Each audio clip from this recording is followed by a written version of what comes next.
Hello students, today I am going to teach you the 12th class book Stars chapter 5 Should Wizard Hit Mommy by John Updike।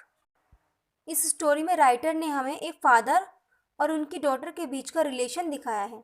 Father का नाम है Jack और daughter का नाम है जो। Jack daily night में अपनी बेटी जो को सुलाने के लिए एक स्टोरी सुनाते हैं। स्टोरी टेलिंग का ये सिलसिला तब शुरू हुआ जब जो 2 साल की थी, लेकिन अब जो 4 साल की हो चुकी है और कहानियाँ सुनकर रोज़ नए नए सवाल पूछती है, जिससे फादर थोड़े परेशान हो जाते हैं। जो कि फादर कहानी डेली एक ही सुनाते हैं, यानी कि जो अपनी बेटी को वो कहानी सुनाते हैं, कहानी एक ही होती है, लेकिन उसमें जो एनिमल होता है, जो क्रिएचर होता है, वो चेंज हो जाता है और उसका नाम भी एक ही रहता है। स्टोरी भी एक रहती है और नाम भी एक रहता है, ओनली क्रिएचर चेंज हो जाता है। जैसे कभी फिश, कभी स्क्वेरल, और उसका नाम हमेशा एक ही होता है, रॉजर। यानी कि रॉजर स्क्वेरल, रॉजर फिश, आगे आने वाला होगा रॉजर स्कंक।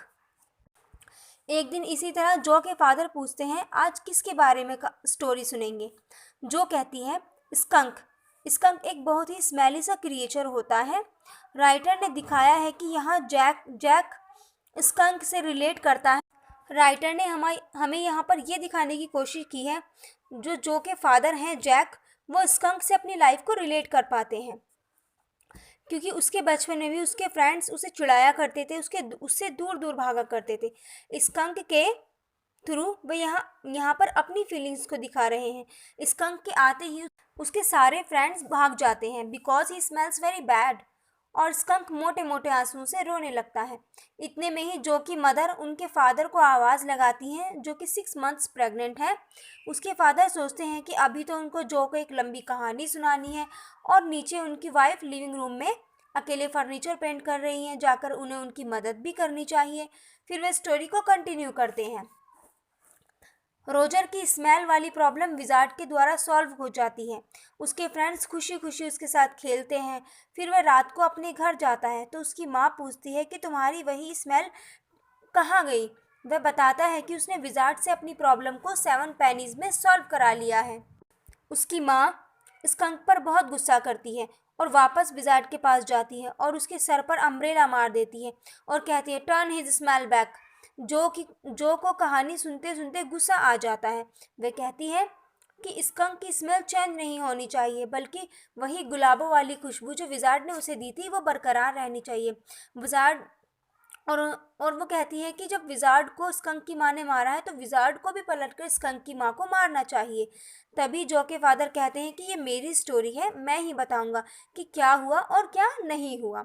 विजार्ड स्कंक को वापस बदबूदार बना देता है और जो ये सुनकर अपने फादर से नाराज़ हो जाती है। अब स्कंक के फ्रेंड्स का उसकी बदबू के साथ रहने का, उसी बदबू के साथ खेलने से उसकी आदत पड़ जाती है और उसके सभी फ्रेंड्स खुशी खुशी स्कंक के साथ खेलने लगते हैं। लेकिन जो नहीं मानती, वह कहती है कि स्कंक की मदर को मारना चाहिए। वह सेटिस्फाइड नहीं होती। जो बार बार कहती है कि कल स्टोरी में विजार्ड मम्मी को हिट करेगा, लेकिन फादर नहीं मानते और सोने को कहते हैं। फादर के रूम से बाहर जाते ही जो फिर से खड़ी हो जाती है और कहती है विजार्ड कल मम्मी को हिट करेगा। फाइनली फादर इस सब से बहुत इरिटेट हो जाते हैं, एग्जॉस्ट हो जाते हैं। स्पेशली इस स्टोरी का थीम यही है कि फादर अपनी बेटी को स्टोरी सुनाते हैं और बेटी daily new questions put up करती है, क्योंकि जब वो छोटी थी, 2 साल की थी, तब तो वो चुपचाप कहानी सुनती थी और सो जाया करती थी। लेकिन अब वो 4 साल की हो गई है तो अब वो daily new questions put up करती है। तो फादर इस सब से बहुत इरिटेट हो जाते हैं, परेशान हो जाते हैं। फिर उसके फादर इस सब सिचुएशन से किस तरह हैंडल करते हैं, राइटर ने यह दिखाने की कोशिश की है। जो फादर होते हैं वो उसको ये बात नहीं समझा पाते कि स्कंक की जो बदबू है वो उसकी पहचान है, वो उसे नेचुरल मिली है, वो उससे दूर नहीं भाग सकता, उसे अपने जीवन इसी के साथ बिताना चाहिए। लेकिन जो बच्ची है वो नहीं समझ पाती इस बात को कि पहचान क्या होती है और जो हमें नेचुरली हमें बाय बर्थ मिलता है उसकी क्या उसका यूज़ होता है, उसकी क्या वैल्यू होती है, वो नहीं समझ पाती और फादर उसे ये समझाने में नाकाम रहते हैं। तो इसी से रिलेटेड हमारी ये स्टोरी थी। आई होप आपको समझ में आई होगी।